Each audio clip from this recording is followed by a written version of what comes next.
Hello दोस्तों, आपके अपने YouTube चैनल टेक एग्ज़ाम में आप सभी का स्वागत है। जिन्होंने हमारा चैनल अभी तक सब्सक्राइब नहीं किए प्लीज़ हमारे चैनल को सब्सक्राइब कर लें और हमारे टेलीग्राम से जुड़ने के लिए टेलीग्राम में जाकर टेक एग्ज़ाम सर्च मारें। वहाँ से आपको टेक एग्ज़ाम का चैनल मिल जाएगा और वहाँ से आप हमारे चैनल में जुड़ सकते हैं।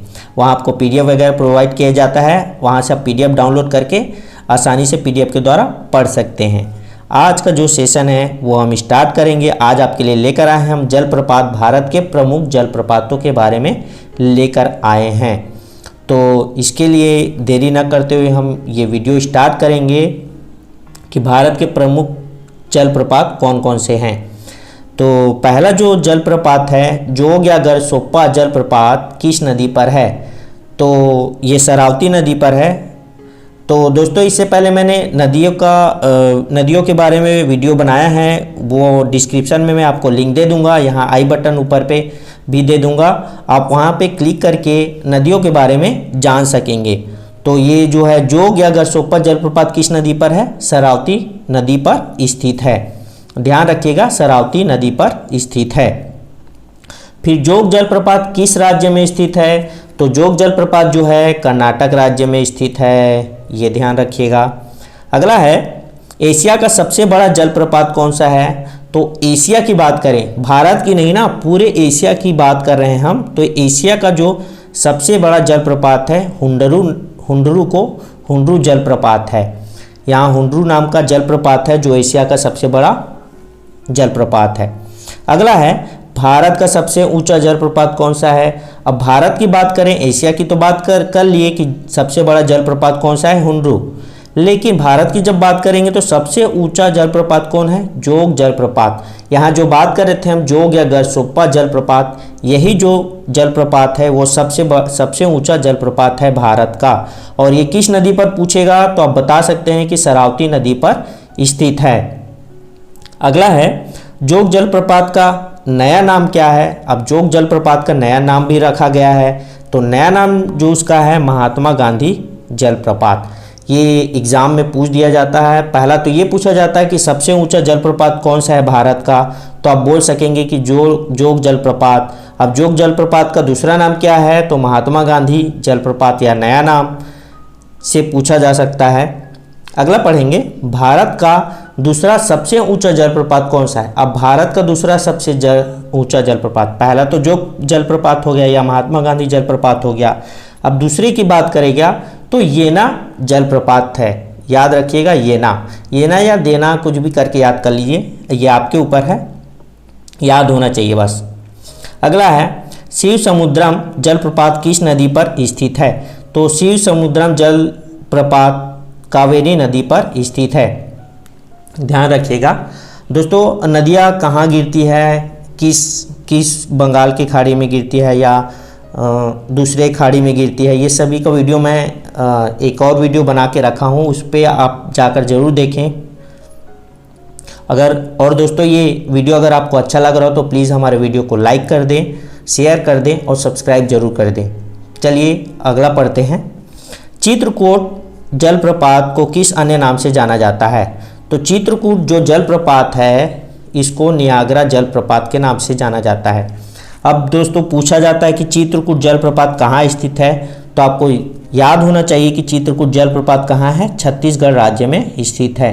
तो यहाँ से आप बोल सकते हैं छत्तीसगढ़ राज्य में स्थित है चित्रकूट जलप्रपात। अगला क्वेश्चन है एशिया का सबसे बड़ा जलप्रपात हुंडरू कहाँ है? तो एशिया का जो सबसे बड़ा जलप्रपात हुंडरू है वो रांची के पास झारखंड में स्थित है। ध्यान रखिएगा, ये पूछ दिया जाता है हुंडरू जलप्रपात कहाँ है, तो रांची के पास स्थित है, ये ध्यान रखिएगा आप। अगला है धुआंधार जलप्रपात किस नदी पर स्थित है? तो धुआंधार जो जलप्रपात है वो नर्मदा नदी पर स्थित है। और ये कहाँ है? धुआंधार जलप्रपात कहाँ है? तो आप बात करेंगे तो कहाँ है? ये जबलपुर में स्थित है। जबलपुर में कहाँ? जबलपुर। अब जबलपुर किस राज्य में आता है? तो जबलपुर जो है मध्य प्रदेश राज्य में आता है, मध्य प्रदेश राज्य में आता है। ध्यान रखिएगा इसको। अगला है कि कपिलधारा जलप्रपात किस नदी पर स्थित है? तो कपिलधारा जो जलप्रपात है वो नर्मदा नदी पर स्थित है। अगला है कोकक जलप्रपात किस नदी पर स्थित है? तो कोकक जलप्रपात कांची नदी पर स्थित है। ध्यान रखिए, अलग टाइप का है ये क्वेश्चन, बीच अचानक कहीं पूछ दिया जाता है कि कोकक जलप्रपात किस नदी पर है, तो कांची नदी पर स्थित है। अगला है शिव समुद्रम जलप्रपात किस राज्य में स्थित है? तो शिव समुद्रम जो जलप्रपात है वो कर्नाटक में स्थित है, और शिव समुद्रम नदी के नाम से भी है, और उसी नदी पर ही ये जलप्रपात है, शिव समुद्रम जलप्रपात, और ये कर्नाटक राज्य में स्थित है। अगला है गोकाक जलप्रपात किस राज्य में स्थित है? तो गोकाक जलप्रपात झारखंड राज्य में स्थित है। अब इसमें पूछा था कि गोकाक जलप्रपात किस नदी पर है, तो ये कांची नदी पर है। कांची नदी की बात करेंगे तो कहाँ है? झारखंड में ही कांची नदी है। अगला है चुलिया जलप्रपात किस नदी पर स्थित है? चुलिया जलप्रपात किस नदी पर स्थित है? तो चंबल नदी पर स्थित है। अगला है चुलिया जलप्रपात किस राज्य में स्थित है? तो चुलिया जलप्रपात जो है कि राजस्थान राज्य में स्थित है। चुलिया दोनों बात करेंगे, अगर किस नदी पर है तो चंबल नदी पर, किस राज्य में है तो राजस्थान राज्य पर।